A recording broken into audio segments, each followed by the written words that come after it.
Hey everyone, I'm back with another video. This one is a movie review for IMAX 3D Transformers The Last Night. Just got out from the early showing on the 20th, if you're watching this after that. Because that was Tuesday at 7 p.m. Eastern Time. So I usually do my movie reviews, pros and cons, and then the storyline I usually save for the last part. Explain some of the plot. I don't usually try and give too many spoilers away. I always say if you want to know more, comment, and I'll explain. Because I don't want to ruin it for people. I like people seeing. I think people should see movies without knowing too much, or having it spoiled, because then, you know, I think it ruins how you would react to it. All right, so I'll start with the pros. The pros for me were obviously I saw it in IMAX, so the special effects were amazing. 3D action, typical Michael Bay movie that you should want to see in 3D. If you don't like that type of stuff, then don't see the movie. Because it's all action. And another pro, well, I'm kind of mix it in together. There's a lot of comedy in it. A lot of punchline, little bantering back and forth by all the characters. Mark Wahlberg, Anthony Hopkins, the Autobots, and the female role, I don't know her name, but in the movie she plays a Oxford astrophysicist professor. And she's really pretty. Reminds me a lot, and I don't know if she did it on purpose, but she looks like Megan Fox, literally, because I think the actress in real life is like very pale and blonde hair, blue eyes. In the movie, she has brown hair and a tan. It looks exactly like Megan Fox. And I was thinking, and I was talking to someone, I almost feel like they should have continued Megan Fox's character as this person. I know Megan Fox doesn't want to be in the movies, and she had a falling out with Michael Bay. But I feel, unless I'm totally wrong and they did and I maybe missed it, so if you know anything about that, just let me know. She reminds me a lot about Megan Fox, so it'd be kind of cool if it was like, the same girl, but now like, 5 years later or whatever it is, 10 years later, I don't know, as a physicist professor. So that's pretty cool. And the cast, I like. At first, I wasn't sure about Anthony Hopkins. I'm like, he doesn't fit kind of well, but they gave him a lot of funny punchlines, and he starts out like this serious English, also like a professor, scholar, who is kind of like the leader of the secret society that the Witwickies, from the first movie, Sam Witwicky, that whole family line, they're kind of like the secret society that helped keep the Transformers a secret, and maybe use their help in the past. But so that's kind of something else that I like, that he first starts out very almost serious, and then they give him a lot of funny punchlines, and he's just like, they're all pretty funny, so it's a lot of action comedy in it. And another thing that I liked is they meshed a lot of different time periods. And this, like I was saying to or thinking while I was watching the movie, is they almost should have named this one Transformers like Origins. Maybe that would spark people's interest a little bit more. It explains a lot of the past of the Transformers and how they first came to Earth. I know they've done that in the previous with other movies, other Transformers movies, I think, but they kind of meshed that a lot in here. It starts out in medieval time when the first crashed Transformer spaceship was discovered by King Arthur and Merlin the Magician. They kind of discovered the Transformers, held them a secret. Merlin, who everybody thought he was crazy or just full of BS, he didn't really have powers. He was using the Transformers. He even says it in the movie. He says, I'm a con artist or whatever. He doesn't really have magic, but then he just reveals to them that he's been using the Transformers' help. And I don't think it discussed if it was a Decepticon or an Autobot help that he used. But I like that they did medieval time. They touched on I think like World War One, in modern time, and I'm trying to think if there was another time period that they touched on. No, I think it's mainly medieval time, but I kind of like that. It's not that typical like the last few Transformers, and that's why I was a little bit hesitant of seeing it. But I just love seeing IMAX movies. It makes it worth seeing. The other Transformers movies have been like all New York City, big city destruction, America. This one is totally like, well, for me, I remember it being different. I don't remember exactly the other Transformers, but this is all based in Europe, and more European history.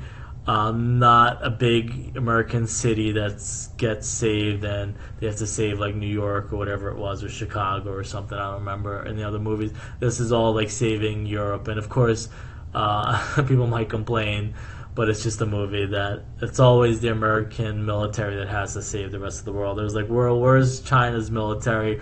Where's Europe's military? Why is it always the American military? But anyways, that's another topic for another day, I guess, or people are probably going to maybe not like that.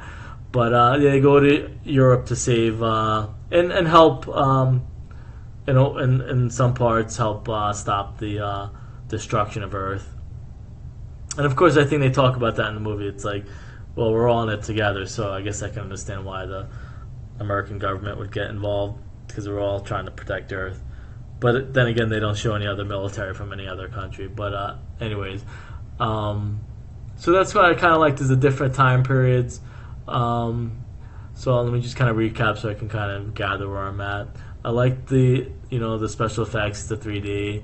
The cast was pretty good. The comedy part was pretty good. And the movie style. So they meshed different time periods, and they meshed, I felt like, a couple type of movie themes together.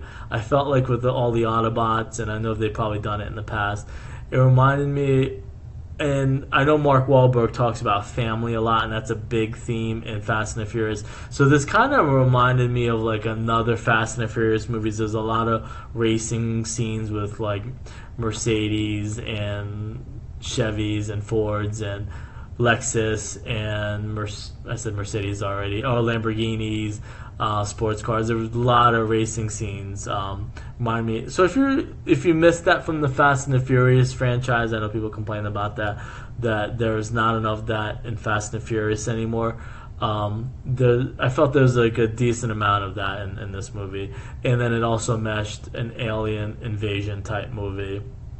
And I know they've done that in the past before with Transformers movies, but it's just typical, satellite alarm goes off,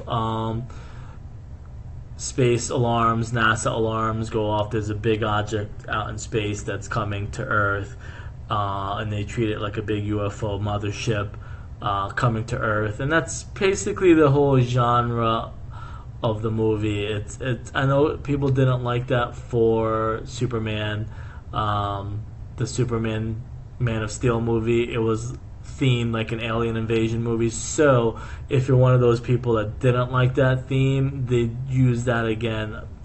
Or, well, I don't say use it again, but it's the theme of this movie. It's basically all these alarms go off.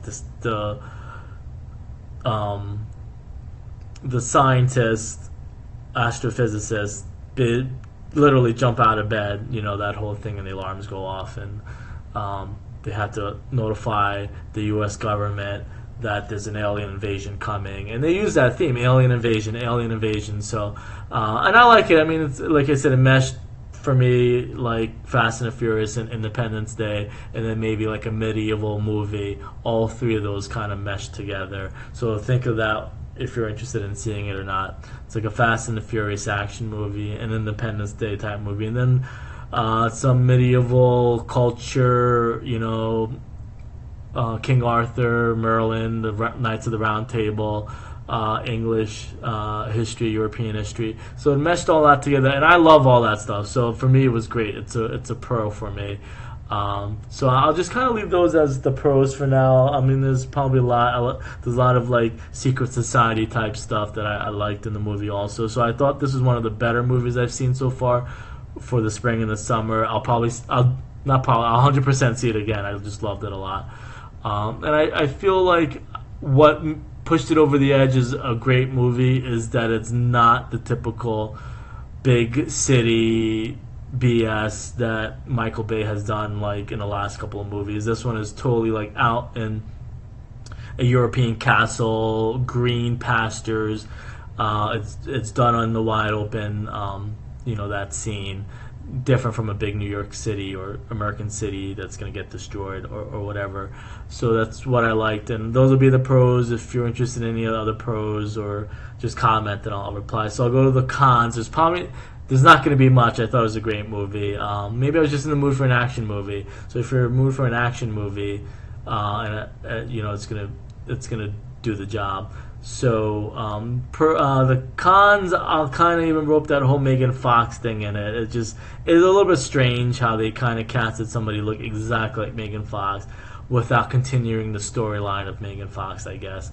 The main con, so if anybody's listening, the main con, there's these little kids in the beginning of the movie, and they filled the movie a good 20 minutes of the movie with these little annoying little kids that are running around in a broken down city, abandoned city, and of course they get in the way, and Mark Wahlberg has to save the kids while trying to save the Autobots at the same time, and trying to that stuff. I guess I'm sure they're just trying to sell tickets. That maybe if you see the trailer, you'll see these little kids and like, oh your kids are gonna like it and stuff like that. But they're in it for like 20 minutes of the movie, and it's a little bit annoying. I don't have any kids, so it just it gets a little bit annoying.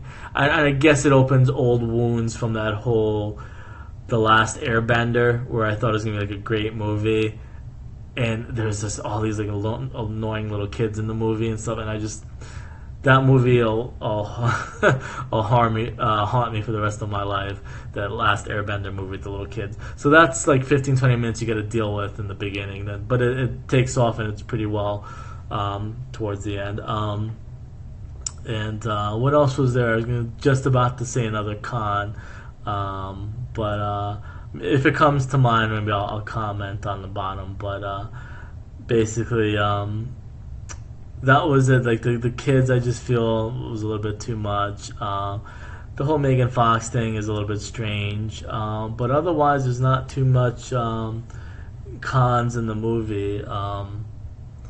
But I think the whole kids thing was the main one for me. Everything else is pretty good. It's a well-rounded movie. I feel like obviously by the fourth or fifth one, whichever this one is, that maybe they finally found the right mixture. Oh, and the other thing is like there's a lot of like gray steel metal, and it kind of all looks the same after a while, and I know they probably do it as a reason to make the Autobots and the Decepticons stand out a little bit more. I get that. That's fine. So those are the cons. There's not much. I'll just leave it at that. The kids and whatever. But I'll go in the storyline. So basically the movie is about it starts out with King Arthur and Merlin the magician. They're fighting. I don't remember who they say that they're fighting, but they need help. They're about to lose. The British or the European army, whatever, is about to lose, and their last resort is they need the help of the Transformers. So they kind of cut a deal, I believe, with this one of the Transformers, and it crashed to Earth. But basically the movie is going to be about Cybertron is the big alien planet that's coming to Earth, so they have to stop Cybertron. And Optimus Prime is floating through space trying to find his creator. And I don't know if they ever touched on that in any of the Transformers movies, but he has to find his creator, and that kind of reminded me almost about Alien Covenant, where like the humans are trying to find their creator and stuff like that. But that's a whole other thing. And I don't want to try and connect two things that really aren't connected, but it reminded me of that also. So he finds his creator he lands back on Cybertron, he finds his creator, who is this. I guess I'll just say it's a god, because if she's a creator, I guess technically she is a god if she is able to create stuff. She created Optimus Prime and the Transformers. So she, I guess it's pretty much, she's not evil. It's like with any race in humans, and I know this gets into political stuff or social stuff, whatever. Every race is trying to put their race a step forward. White, Asian, black, whatever. And I'm talking about like on Earth.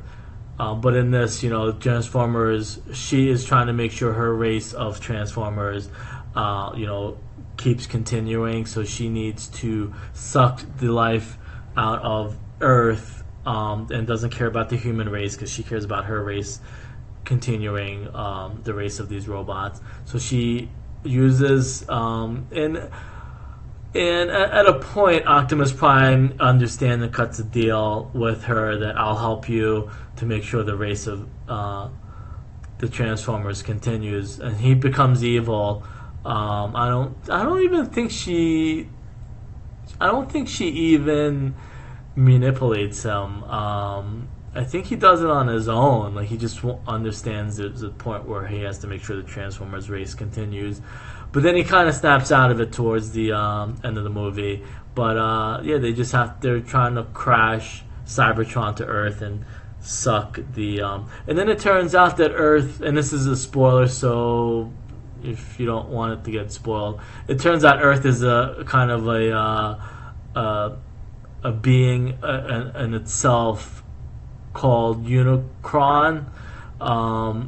If you remember probably the old Transformers cartoons, I think Unicron was in it, but Earth is an actual like being itself, somehow, and I'll have to Google more of that. But it's just basically that's the main plot, is trying to stop Cybertron from destroying Earth. And I know all the other Transformer movies, it's like Earth is going to get destroyed, but this one is a little bit different. They use the whole alien invasion theme.